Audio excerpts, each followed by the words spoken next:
We're going to go back now to an earlier story unfolding in the Ekurhuleni City Council, where we saw the session adjourned today. We're expecting the election of a new mayor after Tania Campbell from the DA was ousted through a motion of no confidence at the end of October. Mbali Thethani is our reporter on this story. Mbali, this adjournment that we've just witnessed now, how long is it expected to last, and will we still see the election of a mayor today? Well, of course, Tembigile, a dramatic turn of events here in the council chambers in Ekurhuleni. Of course, so we were expecting for a new mayor to be voted in, but we saw from council members asking the Speaker of the House to postpone this matter. Of course, the Speaker saying that the next ordinary sitting of council will be held on the 24th of November, but council members are saying that they want this matter to convene in the next 7 days. But Tembigile, I just spotted the former mayor, Tania Campbell, who was, of course, previously ousted in the sitting of council. Just before we get into our conversation, just a point of clarity for our viewers. We saw council members asking the Speaker to rather postpone the sitting of council today and the voting in of a new mayor, something that many of us did not expect. Yeah, I think we expected it because the motion of no confidence actually came prematurely. We knew that came prematurely. The ANC caucus is completely divided on who they want to be as their mayoral candidate. They were the instigators of the motion, and yet their behavior today showed quite clearly that they themselves are not ready to put up a candidate to become the mayor for Ekurhuleni. Does this mean, one would say that, also listening to those on the opposition benches, also saying that, well, the voting in of this new mayor should then be postponed to next week. I know that, speaking to some people in the DA, they are saying that you should return to your position. Do you think that you should return to your position? Because seeing that, the other parties are not really clear on who should lead the city of Ekurhuleni. Yes, I have always said we advocate for stability within the city. A lot of programs we have put in place, long-term programs. You cannot turn finances or a city around within 11 months. That is asking for a miracle. But what you can do is put in processes. You can get all the stability that you need, not only from financial side, but also with your officials. Now, what we have seen this last week, specifically, is because there is no head, like myself as a political head, as the executive mayor, the officials themselves are very unstable.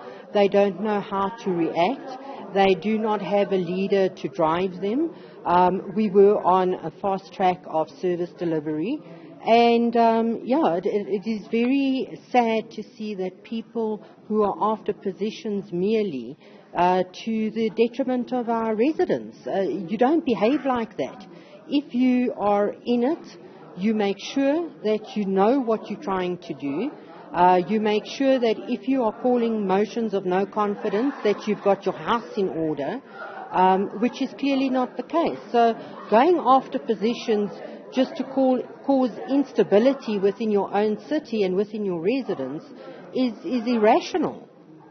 Tania, one would also say that, and this is what the ANC continues to say, that the reason why you are ousted is that, the DA does not want to listen to its coalition partners. Now that you see the ramifications of a city having no mayor and what it means essentially for service delivery, is the DA willing to speak again to its coalition partners? Well, to make it quite clearly, we're not in coalition with the ANC. So I don't know where they are actually getting the information from. We do speak as a coalition, and quite frequently, in actual fact, we have specific coalition management meetings. We have joint caucuses. We have even joint caucuses before a council, before every committee meeting.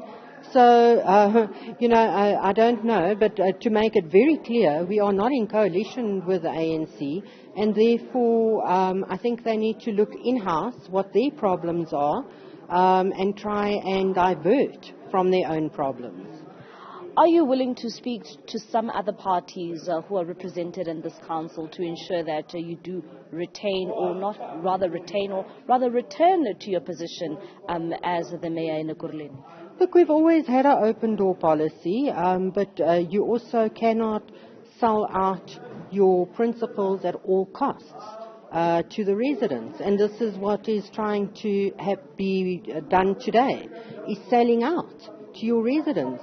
I have said time and time again, I am happy to be on the opposition benches because I take it seriously. I take it seriously being a mayor. I took it very seriously. But if parties do not take it seriously and it's merely a position shark pit, then, you know, what do you say to your constituents out there? What do you say to your residents that are suffering right now? What do you say to them? That is what they need to do in respect to us. All right, thank you very much. Of course, that is Tania Campbell just joining us there, Timbigile. As you can see, I'm just going to step out of shot and just show you that, you know, the council had prepared today to have the voting get underway. As you can see, some of the IEC officials which had already set aside this day to see the council go ahead and, of course, vote in a new mayor.